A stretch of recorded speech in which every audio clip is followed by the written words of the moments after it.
오늘 주시는 하나님의 말씀 이사야 43장 18절에서 19절 함께 읽도록 합니다. 너희는 이전 일을 기억하지 말며 옛날 일을 생각하지 말라. 보라, 내가 새 일을 행하리니 이제 나타낼 것이라. 너희가 그것을 알지 못하겠느냐? 반드시 내가 광야의 길을 사막의 강을 내리니. 아멘.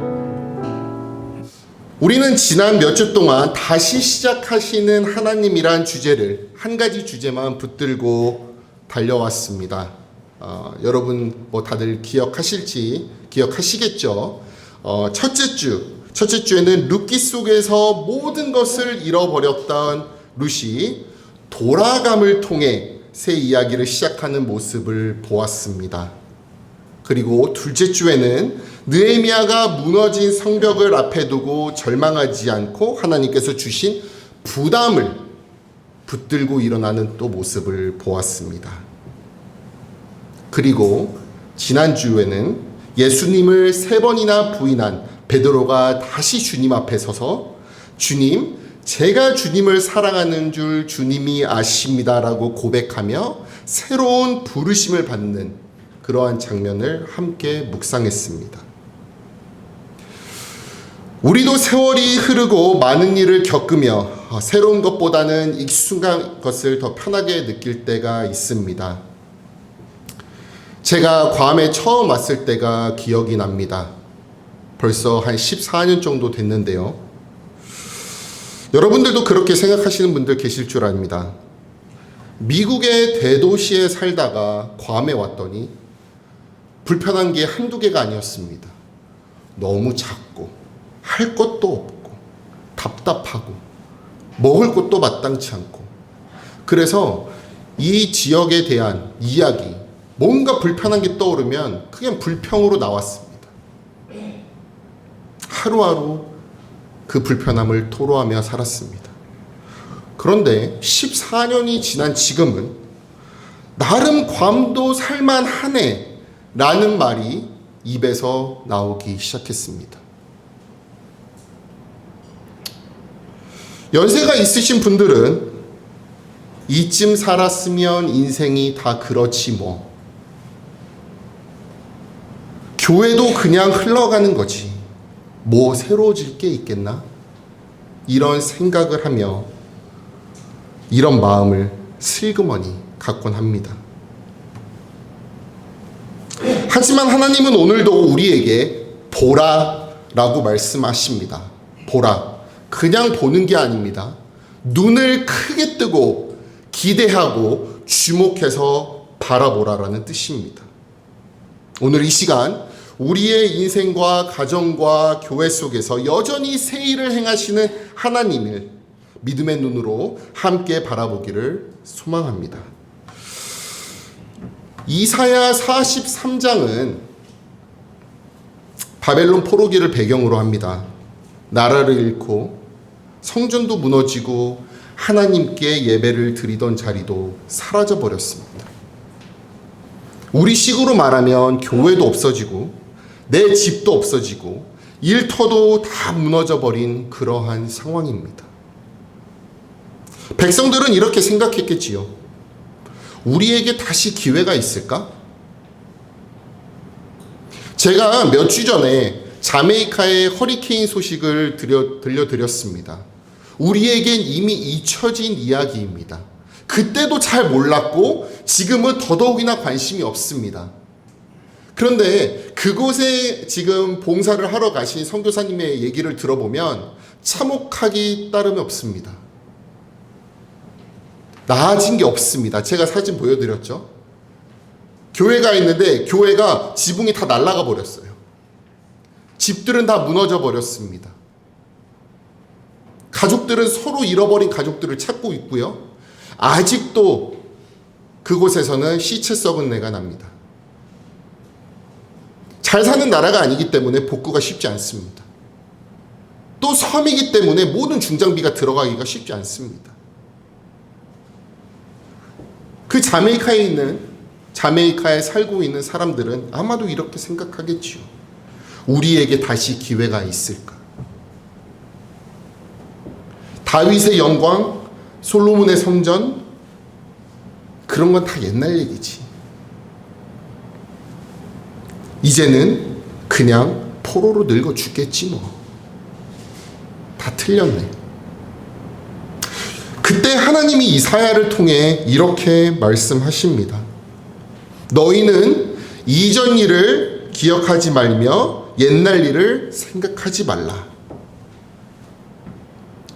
여기서 이전 일에는 두 가지의 의미가 있습니다. 첫째는 우리 죄와 실패입니다. 하나님을 떠나 살았던 그 순간들, 시간들. 그리고 두 번째는 과거의 영광과 기적입니다. 홍해를 가르셨던 그 출애굽의 기적, 광야에서 만나를 만났던 그 내리셨던 은혜. 하나님은 말씀하십니다. 그것도 놀라운 일인데 참으로 놀라운 일이었지. 그런데 내가 지금 행하려는 일은 그것보다 더 크고 놀라운 일이다. 과거에만 머물러 있지 말고 지금 내가 하려는 일을 봐라. 그러면 하나님께서 말씀하신 이 세일이라는 것은 무엇일까요? 여기서 세일을 하신다고 하셨습니다. 19절 한번 읽어보도록 하겠습니다. 함께 읽도록 합니다. 보라, 내가 세일을 행하리니 이제 나타날 것이라. 너희가 그것을 알지 못하겠느냐? 반드시 내가 광야의 길을 사막에 강을 내리라. 아멘. 이 세일이라는 것은 과거에 있던 일이 아닙니다. 하나님의 방식. 이스라엘 백성들은 이렇게 기도했을 겁니다. 하나님, 우리를 포로에서 꺼내주세요. 포로살이 힘들어요. 못하겠어요. 꺼내주세요. 다시 옛날처럼 다윗 왕국처럼 돌려놔주세요. 이게 너무 지금 엉망진창이에요. 여기서는 못 살겠어요. 하지만 하나님은 예전처럼 되돌리시는 하나님이 아니라 완전히 새로운 차원의 역사를 시작하는 하나님이라고 말씀하셨습니다. 출애굽 때는 홍해를 가르셨습니다. 그런데 이제는 광야에 길을 내시고 사막에 강을 내신다고 하십니다. 예전에 바다를 가르신 은혜였다면 이제는 사람들이 길이라고 생각하지 못했던 그곳에 길을 내신다고 합니다. 우리도 종종 이런 생각을 하곤 합니다. 옛날에 잘 나갔던 그때, 젊고 멋있고 돈 잘 벌고 뭔가 잘 나갔던 그때가 참 좋았지 라며 잠들기 전에 누워서 상상을 하곤 합니다. 그리고 그때로 돌아가면 참 좋겠다. 하나님, 그때로 돌아가면 안 될까요? 아니면 돌아가지 않더라도 그때의 영광을 다시 좀 주시면 안 될까요? 지금의 저는 그때에 비하면 너무나도 초라합니다. 늙었고요. 돈도 그때만큼 잘 벌지 못하고요. 그냥 힘도 없습니다. 그런데 하나님은 이렇게 말씀하십니다. 나는 단순히 되돌리는 분이 아니라 새 일을 시작하는 분이다. 너의 생각을 넘어 기대를 넘어 일을 행할 것이다. 광야에는 길이 없습니다. 그리고 사막에는 물이 없습니다. 여러분 알고 계시지요? 사람이 보기엔 완전히 막힌 곳입니다. 소망이 없는 곳입니다. 그런데 하나님은 일부러 그런 표현을 사용하십니다. 사람들이 여긴 안 돼. 끝이야. 라고 생각하는 곳에 내가 길을 내고 내가 강을 낼 것이라고 말씀하십니다. 여러분의 인생에도 이러한 광야와 사막이 있습니까? 오랫동안 풀리지 않았던 그런 관계들과 회복될 것 같지 않은 상처, 변화하지 않는 삶의 습관, 그리고 영적으로 메말라버린 그런 마음. 저도 인생의 3분의 2를 한국을 떠나 살았습니다. 이렇게 이민 생활을 하다 보면 한국에서 살았을 때보다 더 많은 상처를 안고 살아갑니다. 믿었던 사람들에 대한 배신, 그리고 어디를 갈 수도 없습니다. 난 저 사람이 정말 보기도 싫은데 이 괌은 어딜 가나 만나. 그리고 그런 사람들은 더 자주 만납니다. 그리고 틀렸네. 내가 지금 이 나이에 어디 다른 데 가기도 뭐하고 괌에 살아야 될 것 같은데 이제는 끝이네. 이곳에서 새로운 시작을 하신다고 하십니다.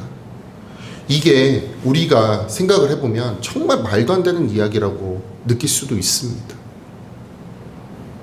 내가 지금 이 괌에 20년, 30년을 살았는데 뭐 상황이 뭐 딱히 좋아지는 것 같지도 않고 무슨 여기서 새 길을 내시고 새 강을 내신다는 건지. 여호수아와 이스라엘 백성은 40년 광야 생활을 마치고 드디어 요단강 앞에 섭니다. 그런데 때가 수확기라서 물이 넘칩니다. 막 홍수처럼 넘실거렸어요. 하나님은 제사장들에게 언약궤를 메고 먼저 물에 발을 담그라라고 말씀하셨습니다. 사람이라면 이렇게 이야기했을 거예요. 아니면 속으로 생각했겠죠. 하나님, 일단 발에 물 담그라고 하기 전에 일단 물을 좀 갈라주세요. 하셨잖아요. 물을 갈라주세요 먼저. 아니면 적어도 물을 좀 잔잔하게 해주던지. 물이 이렇게 넘실거리는데 거기다 어떻게 발을 담궈요? 하나님 그 정도는 아시잖아요. 그런데 하나님은 말씀하십니다. 먼저 발을 담그라. 그때 내가 일을 시작하겠다. 그래서 제사장들이 순종하여 물가에 발을 담그는 순간 어떻게 됐습니까? 멀리 위쪽에서 강물이 멈추고 강바닥이 드러나서 온 백성이 마른 땅을 건넜습니다. 믿으십니까? 이렇게 그들은 새 땅, 약속의 땅으로 들어갔습니다. 이 일은 홍해를 가른 기적보다 더 큰 믿음이 필요한 일이었습니다. 홍해 때는 뒤에서 군대가 막 쫓아왔어요. 이건 뭐 앞뒤 볼 것도 없었습니다. 두려움 속에 도망치듯이 건넜습니다. 그때는. 안 건너면 어쩔 건데. 그쵸? 어차피 죽은 목숨. 근데 요단강을 건널 때는 미지의 땅을 향해 스스로 걸어가는 결단이 필요했던 겁니다. 제가 처음 신학교에 들어갔을 때가 기억이 납니다. 하나님의 부르심을 받고 신학대학원에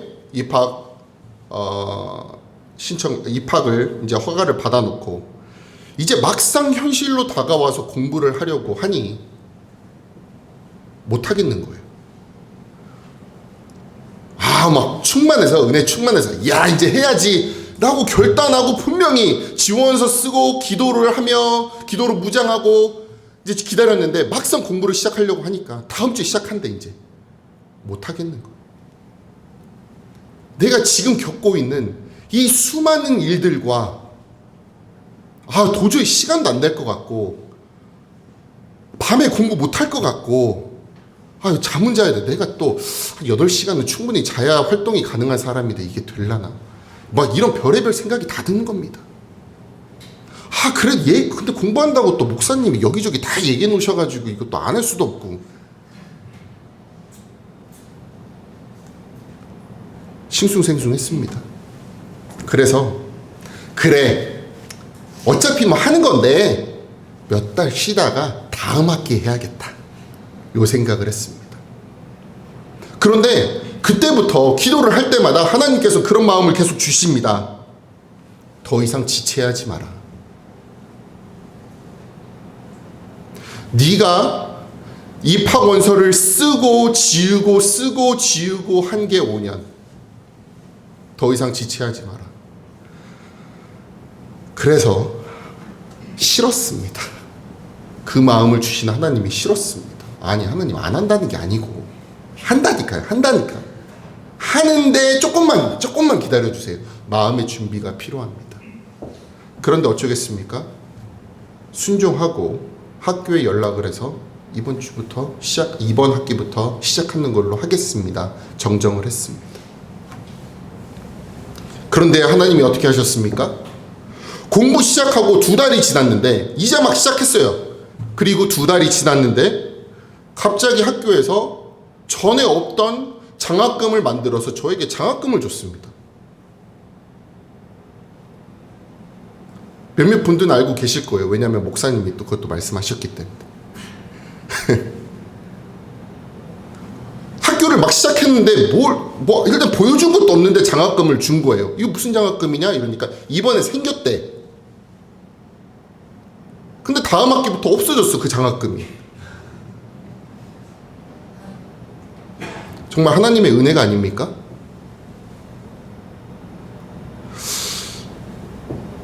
여러분, 하나님께서 우리에게 새 일을 행하실 때는 종종 믿음의 그 한 걸음을 요구하십니다. 물살이 여전히 거셀 때, 계산상으로는 아직 시기상조일 때, 그래도 믿음으로 한 걸음 내어보라. 네가 그 한 걸음을 떼면 그 다음은 내가 책임지겠다라고 말씀하십니다. 혹시 여러분들에게 그런 한 걸음이 필요한 상황이 있습니까? 오랫동안 미뤄두었던 용서의 전화일 수도 있겠습니다. 하나님 앞에 무릎 꿇고 다시 기도의 자리로 나오는 그러한 결단일 수도 있습니다. 새로운 섬김을 시작하는 그러한 것이 될 수도 있습니다. 그 작은 순종을 통해 하나님께서는 요단강을 멈추시고 우리 앞에 새 길을 여실 줄을 믿습니다. 하나님이 새로운 일을 시작하실 때 자주 하시는 일이 또 하나 있습니다. 바로 이름을 바꾸시는 겁니다. 아브라함 이야기를 해볼까요? 처음 하나님께 부름받은 아브람은 높은 아버지라는 뜻을 가지고 있었습니다. 아브람에게는 이미 한 가정이 있었고 그의 인생은 나름 안정적이었습니다. 그런데 하나님께서는 그를 부르시며 아브라함으로 이름을 바꾸십니다. 그 뜻은 많은 민족의 아버지입니다. 지금까지 너는 네 가정을 돌보는 아버지였지만 이제부터는 너를 통해 많은 민족을 축복하겠다고 약속하셨습니다. 그리고 하나님의 그 비전은 한 가정에서 온 열방으로 넓히셨습니다. 야곱은 어떻습니까? 야곱의 뜻은 발꿈치를 잡는 자, 속이는 자였습니다. 그래서 형 에서를 속이고 장자의 축복을 빼앗아 버렸습니다. 그냥 이름대로 살아갔죠. 그런데 약복강에서 밤새도록 씨름하고 어떻게 됐습니까? 하나님은 그에게 이스라엘이라는 이름을 주십니다. 하나님과 겨루어 이긴 자란 뜻입니다. 그의 인생이 사람을 속이면서 살아왔던 인생에서 하나님과 씨름하여 약속을 붙드는 인생으로 바뀐 겁니다. 어부 시몬은 어떻습니까? 성격도 급하고 쉽게 흔들리는 사람이었습니다. 그러나 예수님은 그를 베드로, 반석이라고 부르셨습니다.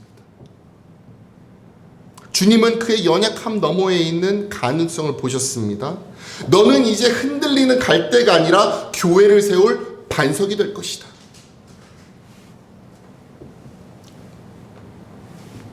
실제로 그는 오순절 설교로 수천 명을 회심시키고 초대교회의 기둥이 됩니다. 하나님은 우리에게도 새 이름을 주십니다. 우리가 스스로에게 아니면 타인들에게 실패한 사람, 죄인, 쓸모없는 사람이라고 스스로 부르거나 불리울 때 하나님은 우리를 사랑하는 자, 왕같은 제사장, 거룩한 나라, 나의 자녀, 나의 딸, 나의 아들이라 부르십니다. 중요한 것은 내가 나를 어떻게 보느냐가 아닙니다. 하나님이 나를 어떻게 부르시냐입니다. 새 일을 행하시는 하나님은 먼저 우리에게 새 이름을 주시고 그에 맞는 새 삶과 사명을 주심을 믿습니다. 하나님은 새로운 일에 절정해서 완전히 새로운 시대를 약속하십니다. 선지자 예레미야는 포로의 땅에서 이렇게 예언했습니다. 보라, 날이 이르리니 내가 이스라엘 집과 유다 집에 새 언약을 맺으리라. 네. 이 새 언약은 돌판에 새겨진 율법이 아니었습니다. 우리 마음에 새겨지는 그 법입니다. 겉으로만 하나님을 따르는 것이 아니라 마음 깊은 곳에서 하나님을 사랑하고 순종하는 그런 변화를 의미합니다. 에스겔도 이렇게 선포하였죠. 내가 새 영을 너의 속에 두고 새 마음을 너희에게 주되 너희 육신에서 굳은 마음을 제거하고 부드러운 마음을 주리라. 우리가 상처와 죄로 굳어진 마음을 가지고 있을 때 하나님은 그 굳은 마음을 제거하십니다. 우리가 40년, 50년, 60년, 70년의 세월을 살아오며 우리의 말랑말랑했던 그런 마음은 이미 굳은 살이 단단히 박혀버렸습니다. 어떤 일을 당하던 어떤 일을 하던 더 이상 아프지가 않습니다. 죄책감도 느껴지지 않습니다. 그런데 하나님은 그 굳은 마음을 제거하십니다. 그 굳은 살을 제거하시고 새 살처럼 부드러운 마음을 주시겠다고 약속하십니다. 이것은 성령님께서 우리 안에 임하시고 날마다 생명을 그리고 새롭게 하시는 은혜인 줄 믿습니다. 그리고 신약에 와서 바울은 이렇게 선포합니다. 고린도 후서에서 이렇게 이야기하죠. 그런즉 누구든지 그리스도 안에 있으면 새로운 피조물이라. 이전 것은 지나갔으니 보라 새 것이 되었도다. 예수 그리스도를 믿는 순간 우리는 단순히 좀 더 나아진 사람이 되는 것이 아닙니다. 내가 예수를 믿으니 조금은 나아지겠지. 이 정도 수준을 우리는 이야기하는 것이 아닙니다. 완전히 다른 존재, 새 사람을 뜻하는 것입니다. 새로운 정체성과 사명, 영원한 생명이 우리의 것이 된 것입니다. 바로 이것이 하나님이 행하시는 가장 놀라운 새 일입니다. 많은 분들은 그렇게 생각할 수도 있겠습니다. 아직 나는 준비가 안 돼 있어. 하나님이 무엇은 새 일을 하실지는 모르겠지만 나는 아직 그냥 그래. 믿음도 그냥 그렇고 하나님이 그렇게 하신다고는 하시는데 잘 모르겠고 내가 뭐 교회 다니면서 신앙생활을 10년, 20년, 30년 했지만 딱히 달라진 거 없는 것 같고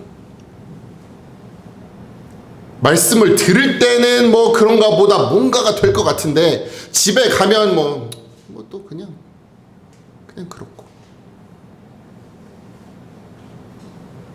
하나님의 이 말씀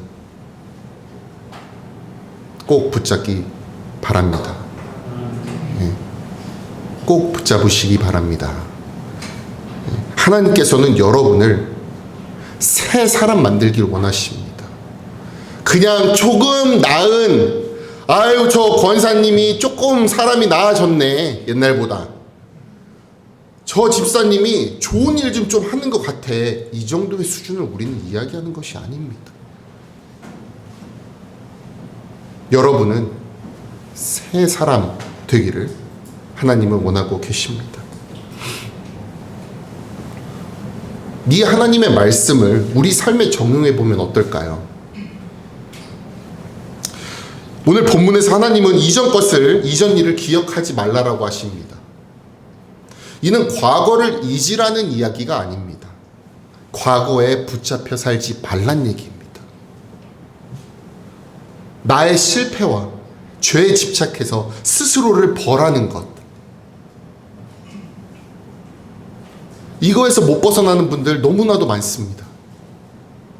매일같이 나 스스로를 정죄해요. 나는 이런 못난 놈이야. 또는 예전이 더 좋았지 하며 현실의 순종을 멈추는 것입니다. 또 과거의 상처를 붙들고 용서하지 못하는 이 모든 굴레에서 하나님은 우리를 자유롭게 하시는 것에 초대하시려고 합니다. 과거는 하나님이 새 일을 준비하는 재료가 됩니다. 주님께서 우리의 실패와 상처, 옛 영광까지 모두 내어 맡겨야 됩니다.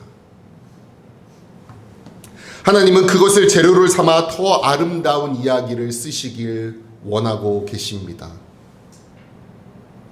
근데 여러분들이 그것들을 내어 드려야 됩니다. 그 재료들을 내어 드려야 됩니다. 여러분들이 꽁꽁 싸매고 여기에다 가지고 있는다고 해서 되는 일이 아닙니다. 오늘 본문에서 보라라는 그 단어가 있었습니다. 보라라는 단어. 보라. 한국말로는 그냥 보는 거죠. 보라. 봐라. 보다. 영어로 보면 그냥 see입니다. see. 그냥 보는 겁니다. 근데 히브리어로는 이게 주목해서 바라보다라는 뜻이 있습니다. 아니면 기대하며 바라보다. 그냥 보는 게 아닙니다. 뭔가 기대감을 갖고 보는 겁니다. 굳이 영어로 이야기를 하자면 see보다는 watch일 수도 있습니다. watch. 이게 see랑 watch랑 좀 다른데 see는 그냥 눈 뜨면 보이는 게 see예요. 눈 뜨면 보여. 보든 뭐든 보여. watch는 뭡니까? 영화를 보다, TV를 보다 할 때 watch라는 단어를 씁니다. 뭔가를 기대하면서 보는 거예요. 그렇죠? 눈 뜨고 보는 게 아니잖아요. 뭔가 기대를 하면서 보는 거지. 눈앞의 현실만 보지 않고 그 너머에서 일하는 하나님을 보라라는 뜻입니다. 여전히 흐르는 요단강을 보지 말고 물밑에서 길을 준비하시는 하나님을 보시고, 광야의 메마른 땅을 보지 말고 그 땅에 길을 내시는 하나님을 기대하고, 사막의 모래밭에 숨은 생명의 강을 믿음으로 바라보라는 이야기입니다. 지금 여러분 마음속에 떠오르는 광야와 사막이 있으십니까? 그 자리에 하나님, 여기에 길을 내주십시오. 여기에 강을 내주십시오. 라고 고백하시기 바랍니다. 새 일을 경험하는 사람은 먼저 발을 내딛는 사람입니다. 미루어두었던 회개의 기도를 드리고, 해결하지 못했던 갈등을 풀기 위해 전화 한 통 하시고, 신앙의 습관을 잘 세우기 위해 말씀 묵상하시고, 하나님이 감동 주신 그 섬김의 자리로 나아가는 것, 이 모든 것이 흐르는 요단강에 발을 담그는 그 한 걸음입니다. 하나님은 그 한 걸음을 통해 요단강을 멈추시고 새 길을 여러분들을 위해 열어주십니다. 하나님이 우리에게 주신 새 이름을 기억하십시오. 사랑받은 자, 왕같은 제사장, 하나님의 자녀, 하나님의 딸, 하나님의 아들, 이 새 이름으로, 새 마음으로, 새 사명으로 살아가기를 결단하시기 바랍니다. 과거의 딱지를 붙잡는 그러한 삶이 아니라 하나님이 보시는 나, 하나님이 부르시는 나로 살아가시길 바랍니다. 말씀 정리하겠습니다. 하나님은 오늘도 우리에게 이렇게 말씀하십니다. 보라, 내가 새 일을 행하리라. 이전 일을 기억하지 말라. 광야의 길을, 사망의 강을 내가 낼 것이다. 하나님은 과거를 되돌리시는 분이 아닙니다. 과거를 재료 삼아 새 일을 시작하시는 분입니다. 롯과 나오미의 절망을 소망과 구원의 이야기로 바꾸셨습니다. 느헤미야의 눈물과 부담을 통해 무너진 성벽을 다시 세우셨습니다. 베드로의 실패와 사랑과 사명의 자리로 전환시켰습니다. 우리의 요단강도, 우리의 광야와 사막도 하나님께서 새 일을 행하시는 무대가 될 줄로 믿습니다.